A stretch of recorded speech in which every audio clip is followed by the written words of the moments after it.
అందరికీ తెలుసు. నేను ఎప్పుడైనా ఒక సినిమా నచ్చితే ఎవరు అడిగినా అడగకపోయినా నా అంతటి నేను ఆ సినిమా గురించి చెప్పడం నా ధర్మంగా, నా సీనియారిటీతో అని భావించేవాడిని. నేను రాత్రి రుద్రం దేవి చూశాను. ఇది చాలా డేంజర్ జోనర్. హిస్టారికల్ సినిమా తీయడం అనేది చాలా డేంజర్ జోనర్. ఒక అల్లూరు సీతారామరాజు ఎంత కష్టపడి ఒక గొప్ప సినిమా తీశారు. ఆంధ్రులు గర్వించదగ్గ సినిమా అది. అది మన చరిత్ర. దాని తర్వాత కొన్నాళ్ళకి నేను తీసిన తాండ్ర పాపారాయుడు, కృష్ణరాజు గారి ప్రొడక్షను. కృష్ణరాజు నటించిన సినిమా అది ఒక చరిత్ర. అది ఆంధ్రుల చరిత్రే, మన చరిత్ర. అది 1987. 87 నుంచి మళ్ళీ 2015 వరకు ఇంత భారీ స్థాయిలో మన చరిత్ర హిస్టారికల్ సినిమాలు రాలేదు. దగ్గర దగ్గర 28 సంవత్సరాల గ్యాప్ తర్వాత ఒక హిస్టారికల్ ఫిల్మ్ని, ముఖ్యంగా ఆడియన్స్ ఎంటర్టైన్మెంటు, డాన్సు, ఫైట్సు అని పరిగెడుతున్న సమయంలో ఒక హిస్టారికల్ సినిమా తీయాలి, అది కూడా ఆంధ్రుల చరిత్ర, ఆంధ్రుల సామ్రాజ్యాన్ని గురించి చరిత్ర తీయాలనే ఆలోచనే చాలా డేంజర్ ఆలోచన. నేనైతే ఇప్పట్లో ఈ సాహసం చేయలేను. కానీ గుణశేఖర్ మరి ఎందుకు అంత ధైర్యం తీసుకున్నాడో, రుద్రమదేవి పాత్ర మీద, ఆ కాకతీయ సామ్రాజ్యపు చరిత్ర మీద అతనికి ఉన్నటువంటి ఆ మక్కువ ఈ సినిమాని తీయించింది. ఈ సినిమాకి వెనక ఎక్కడ పెట్టుబడిదారులు లేరు. పెట్టుబడిదారు లేకుండా ఇంత భారీ చిత్రం తీయడం అనేది నిజంగా సాహసం. తను ఇన్ని సంవత్సరాల్లో సంపాదించుకున్నది మొత్తం పెట్టి అతను పడ్డ కష్టాన్ని చూస్తే ప్రతి వాళ్ళకి అనిపించింది ఈ సినిమా ఆడాలి ఆడాలి ఆడాలి ఇండస్ట్రీ. నేను సినిమా చూసిన తర్వాత నాకు అనిపించింది అతను పడ్డ కష్టం మామూలు కష్టం పడలేదు. ఎందుకంటే హిస్టారికల్ సినిమాలు తీసేటప్పుడు రేజర్ ఎడ్జ్, ఏ పాత్ర ఔచిత్యం తప్పకూడదు. మన ఇష్టం వచ్చిన సన్నివేశాలు పెట్టుకోవడానికి వీల్లేదు, ప్రతిదీ చొప్పించడానికి వీల్లేదు. ఆ ఏదైతే ఉందో ఒక ఫ్రేమ్, ఆ ఫ్రేమ్లోనే సినిమా తీయాలి. అలా తీసాడు ఆ సినిమా. ఎంత బాగా తీసాడంటే అక్కడక్కడ ఒరిజినల్ కథకి కొంత కల్పితాలు ఉన్నా చాలా రియలిస్టిక్గా మొదటి నుంచి చివరి వరకు సినిమా ఒక అద్భుతమైన కావ్యంగా తీశాడు.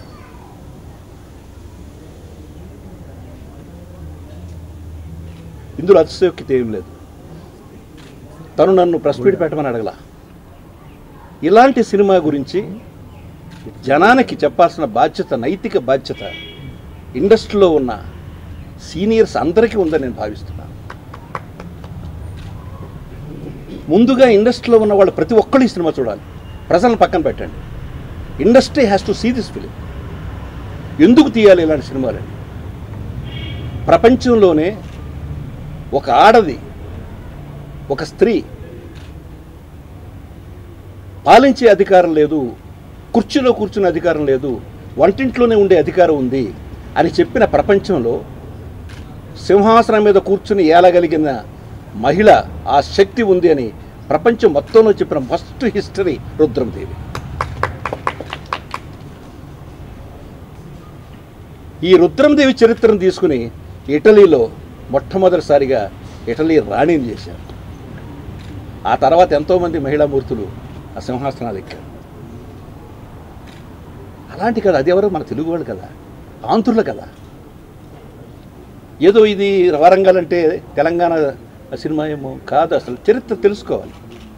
రాజమహేంద్రవరం నుంచి మొత్తం అద్భుతంగా పాలించినటువంటి కాకతీయ ఆంధ్ర మహానుభావులు. ఇలాంటి కథ ముఖ్యంగా students awareness for the history, చరిత్ర తెలుసుకోవడానికి ఇవాళ యూత్ చూడాల్సిన, యూత్ అంటే చదువుకునే స్టూడెంట్స్ చూడాలి. ఇలాంటి సినిమా అతను తీశాడు. దర్శకుడిగా అతని సినిమాలు అన్నీ చూశాను. దర్శకుడిగా తనకంటూ ఒక ప్రత్యేకమైన ఒక స్టైల్ ఉంది. అది సొగసు చూడతరమా దగ్గర నుంచి, లాఠీ దగ్గర నుంచి అతనుకున్న ఒక డిఫరెంట్ స్టైల్, ఒక బాల రామాయణం దగ్గర నుంచి ఒక డిఫరెంట్ డైరెక్టర్ కనపడతాడు.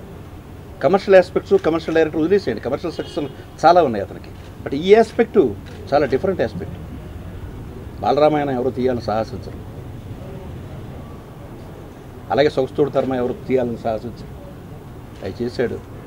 యాజ్ ఏ డైరెక్టర్ నాకు పరిపూర్ణమైనటువంటి ఒక దర్శకుడు నాకు నిజంగా రుద్రమదేవిలో కనిపించాడు.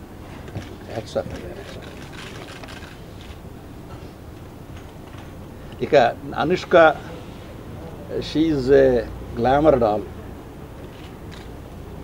గ్లామర్ సినిమాలో పాటలు, డాన్సెస్, మాటలు అన్నీ చాలా బాగుంటాయి.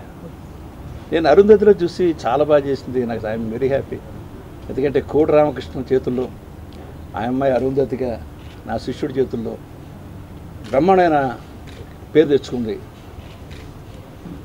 అయినా ఇంకా తృప్తి పడలేదు. నేను ఒక మహానటులు నటులు కోవలోకి వచ్చిందని అనుకోలేదు. ఎందుకంటే మహానటి అంటే ఓ సావిత్రి గారు, ఓ వాణిశ్రీ గారు, ఓ జయసుధ, ఓ సుజాత, ఇలా లెక్కలేసుకుంటూ ఉంటాను. నాకు ఈ సినిమా చూసిన తర్వాత మహానటీమణుల కోవలోకి అనుష్క చేరిందని మాత్రం 100%. What a beautiful performance, what a beautiful performance. అసలు ఎక్కడ అంటే ఎంత క్లిష్టమైన పాత్ర అంటే మనకు తెలుస్తూ ఉంది ఆ అమ్మాయి అనుష్కని. ప్రజలందరికీ రాజు మగవాడిగా చూపించాలి. ఎక్కడ ముఖ కవలికల్లో తేడా వచ్చినా దొరికిపోతుంది. అది తెలియకుండా నటించాలి. లోపల తన ఆడదాన్ని అని తెలిసిన తర్వాత ఆ లోపల పడే మదన, దానికే చాలా తెలివిగా వాయిస్ను కూడా చాలా బోల్డ్ చేశాడు. చాలా ఎంత బాగా చేసిందంటే నిజంగా ఆ అమ్మాయి లేకపోతే ఈ సినిమా తీయడం వేస్ట్. ఆ అమ్మాయి కోసం ఈ సినిమా తీశాడు. ఆ అమ్మాయి చేసిన కోఆపరేషన్ తోటి ఈ సినిమా ఇంత గొప్పగా వచ్చింది. లైఫ్లో ఒకసారి దొరుకుతాయి ఇలాంటి క్యారెక్టర్స్, లైఫ్ టైం క్యారెక్టర్స్ దొరకవు, ప్రతి వాళ్ళకి దొరకవు, ప్రతిసారి దొరకవు. నువ్వు టాప్ హీరోస్తో 100 సినిమాలు చేయి, కానీ ఇలాంటి సినిమా ఒక్కటే చరిత్రలో మిగిలిపోయింది. కృష్ణ గారు 300 సినిమాలు చేశారు, అల్లూరి సీతారామరాజు ఒకటే మిగిలిపోయింది. వెరీ రేర్ అమ్మ. జనరల్గా ఇప్పుడు హీరోయిన్స్ ఇలాంటి పాత్రలు చేయడానికి ధైర్యం కూడా చేయరు. ఎవరి గురించి చెప్పాలన్నా అన్ని క్యారెక్టర్లు అద్భుతంగా చేశారు. గోనగన్నారెడ్డి, అర్జున్, బన్నీ, వాడికి ఒక 4 ఎంట్రీస్ ఉన్నాయి పిక్చర్లో. అసలు 4 ఎంట్రీస్ మామూలుగా లేవు. ఇంట్రడక్షన్ అయితే అదిరిపోయింది. ఒక వీరుడికి ఎలాంటి ఇంట్రడక్షన్ ఉండాలో అలాంటి ఇంట్రడక్షన్. అతను టవర్ ఎక్కడం అనేది మీరు చూస్తుంటారు అందరూ. టవర్ ఎక్కడం అనేది సామాన్యంగా తీయలేదు. Wonderful introduction. నిజంగా వాడు చిన్నవాడు, నా కళ్ళ ముందు పుట్టినవాడు. నేను వాడిని పెద్ద మాటలు అంటే వాడికి ఆయుష్ తగ్గుద్ది. నిజంగా ఈ సినిమాలో నేను యాక్ట్ చేస్తాను అని తనంతట తను వాడు వాలంటరీగా వర్క్ చేసి సినిమా చేసేలాడంటే ఈజ్ గ్రేట్. హీరోల్లో అది కావాలి. ఇలాంటి ఒక గొప్ప సినిమా తీసేటప్పుడు అవసరమైతే ఒక్క సీన్ అయినా సరే, నేనే చేయాలి అనుకున్న సీన్ ఒకటున్నా సరే నేను చేస్తాను అనే స్పిరిట్ హీరోస్లో రావాలి అంటే అర్జున్, బన్నీ వాడి నిదర్శనం. నిజంగా ఎంతో బాగా చేశాడు. Today is the commercial pull థియేటర్లో వాడి డైలాగ్స్కి దానికి. ఇక మిగతా ఆర్టిస్టులోకి వస్తే రాణా ఈజ్ గుడ్, బాగా చేశాడు, ఆ క్యారెక్టర్ చాలా స్టడీగా చేశాడు. ఇక కృష్ణరాజు గురించి చెప్పకల్లా అతనికి అలాంటి వెన్నతో పెట్టింది ఇచ్చా. స్పెషల్ మెన్షన్ ప్రకాష్ రాజ్, ఇన్ని సినిమాల్లో చేశాడు. నాకు విన్నప్పుడల్లా వాడి భాష మీద ఏంటి ఈ భాష అని అనిపిస్తూ ఉండేది. ఎక్కడో చోట సినిమాలో భాష మీద పూర్తి కంట్రోల్తో చేసిన సినిమా ఇది ఒకటే. తెలుగు భాషని తెలుగు భాషలాగా ఉచ్చరించాడు, చాలా బాగా చేశాడు. అట్లాగే మిగతా ఆర్టిస్టులు అందరి గురించి నేను చెప్తూ నాకు ఒక్కటే బాధ అనిపిస్తుంది. పెద్ద సినిమా ఎప్పుడు రిలీజ్ అయినా 2 వారాలు 3 వారాలు గ్యాప్ ఇచ్చి సినిమా ఆ పెట్టిన ఖర్చుకి సినిమా బ్రతకడానికి ఇండస్ట్రీ ఆలోచించేది. ఈ సినిమాకి 6వ రోజున 7వ రోజున తర్వాత మళ్ళీ సినిమా మీద సినిమా వచ్చేస్తుంది. నిజంగా అది బాధ అనిపిస్తుంది. అంటే సినిమా స్టాండ్ అయ్యి సినిమా బాగుంది అన్న సినిమాకి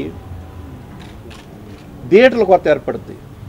ఫర్ ఎగ్జాంపుల్ గుంటూరు ఉందనుకోండి, గుంటూరులో నాకు తెలిసి 16వ తారీఖుకి 7 థియేటర్లు తీసేస్తున్నారు.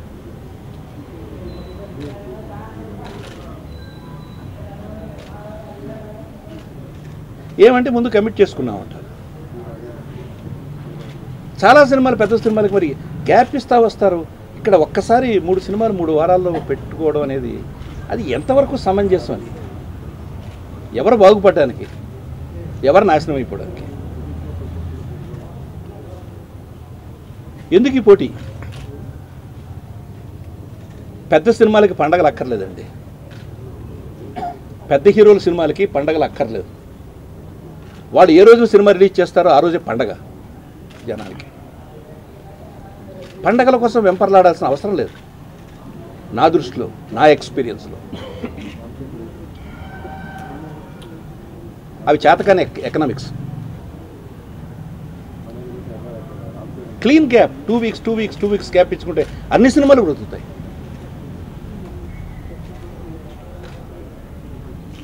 అదొక్కటే బాధగా ఉంది. ఈ సినిమాకి ఇంకొక వారం రోజులు వేరే సినిమా లేకుండా గ్యాప్ కనుక వచ్చుంటే మాత్రం ఈ సినిమా చరిత్ర సృష్టిస్తుంది.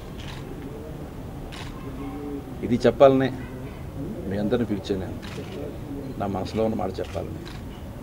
So thank you very much. మీరు రెస్పాండ్ అయ్యారు, వెంటనే వచ్చారు. Thank you very much. So అక్కడక్కడ నేను విన్నా ఫస్టే కలెక్షన్లు తక్కువ ఉన్నాయంట అని మాట్లాడిన మాటలు ఎందుకంటున్నారా? ఈ మాటను నేను ఎంక్వైరీ చేశాను. మొదటి రోజు ఆంధ్రప్రదేశ్ మొత్తం ఈ సినిమా 9,40,00,000 చేసింది share. It is not gross, it is share. రెండో రోజు 6,20,00,000 చేసింది. నిన్న 6,90,00,000 చేసింది. This is the share. మరి అక్కడక్కడ ఇండస్ట్రీలో మరి ఎందుకు బహుశా ఎవరు చూడలేదు అనుకుంటున్నాడు. ఎందుకంటే ఇక్కడి నుంచి ఫోన్ చేస్తారు ఎలా ఉందని. పర్వాలేదండి, బాగానే ఉందండి అంటారు. అవతల బాగానే ఉందనేది మామూలు మాట, అది బాగుందని అర్థం. అది మా జిల్లాల్లో బాగానే ఉందండి అంటే చాలా బాగుందని అర్థం. ఇక్కడ బాగానే ఉందంటే పర్లేదు, యావరేజ్ అంటే అంటారు. So this is the real figures of the film. ఏ తక్కువ చేయట్లా, చాలా ఎక్స్ట్రాడనరీగా చేస్తారు. ఒక బాహుబలి అనే సినిమాని పక్కకు పెడితే, ఆ కలెక్షన్స్ పక్కకు పెడితే, I think this is the highest. అందరికీ చాలా చాలా థ్యాంక్ యూ, బికాస్ ప్రతి ఒక్క స్టెప్లో మమ్మల్ని సపోర్ట్ చేశారు. అండ్ ఈరోజు media, press and film industry వాళ్ళందరికీ అండ్ ఆడియన్స్ అందరికీ మనకి ఎంత మంచి ఒక రెస్పాన్స్ ఇచ్చి అప్రిషియేట్ చేసిన, మన హార్డ్ వర్క్ అప్రిషియేట్ చేసిన ప్రతి ఒక్కరి సపోర్ట్కి thank you very much. And mainly one thing అండి, ఈరోజు గుణశేఖర్ గారు ఫోన్ చేసి దాసరి గారు రమ్మన్నారు, మూవీ చూసి ఎంత నచ్చింది, దాసరి గారే మాట్లాడాలని చెప్పినప్పుడు నాకు అర్థం కాలేదు. నేను గుణశేఖర్ గారితో పాటు వచ్చేసాను. బట్ డెఫినెట్గా దాసరి గారిని కలిసిన తర్వాత నేను ఎప్పుడు అనుకోలేదు ఆయన చెప్పిన మాటలు, ఆయన ఇచ్చిన ఇన్స్పిరేషన్ అండ్ ఒక మన చేసిన హార్డ్ వర్క్కి ఆయన ఇచ్చిన words is very very big inspiration అండి. Thank you. So it feels worth అండి మన అందరికి కష్టపడిన ఈ 3 years. గుణశేఖర్ గారు థ్యాంక్ యూ ఇలాంటి ఒక రోల్ ఇచ్చిన దానికి. అండ్ ప్రతి ఒక్కరు ఈ ఫిలింలో వర్క్ చేసిన ప్రతి ఒక్క టెక్నీషియన్స్ ప్రతి ఒక్కరు చాలా హార్డ్ వర్క్ చేశారు.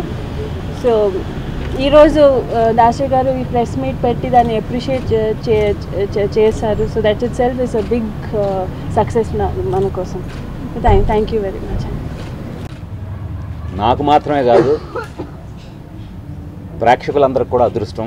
ఎందుకంటే ఆయన ఎన్నో గొప్ప సినిమాలు తీశారు, ఆయన టచ్ చేయని జోనర్ లేదు.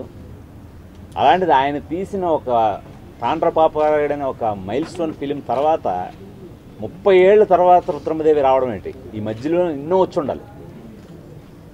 సో ఈ రోజున ఆయన ఇచ్చిన ఇన్స్పిరేషన్, ఆయన సినిమాలు చూస్తూ ఎదిగిన నాకు ఆయన పక్కన కూర్చొని ఆయనతో పాటు ఇలాగా స్టేజ్ పంచుకోవడం అనేది నిజంగా ఇది ఇంకా నాకు చాలా ఇన్స్పిరేషన్గా ఉంది. అంటే ఒక మంచి సినిమా తీస్తే అది నేనే కాదు, గురువుగారు ఒక చిన్న సినిమా ఆడు 10 లక్షల్లో తీసిన వాడిని కూడా పిలిచి ఆయన అభినందించిన రోజులు చూసి మనం ఎంతో ఇన్స్పైర్ అయ్యాం.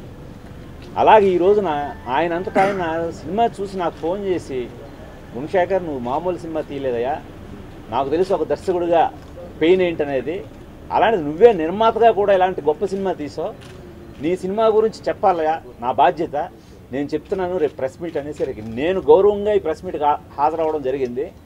అలాగే అనుష్క గారికి సినిమా రిలీజ్ అయిన దగ్గర నుంచి దిష్టి తగిలి పాపం జ్వరంతో ఉన్నారు ఆవిడ.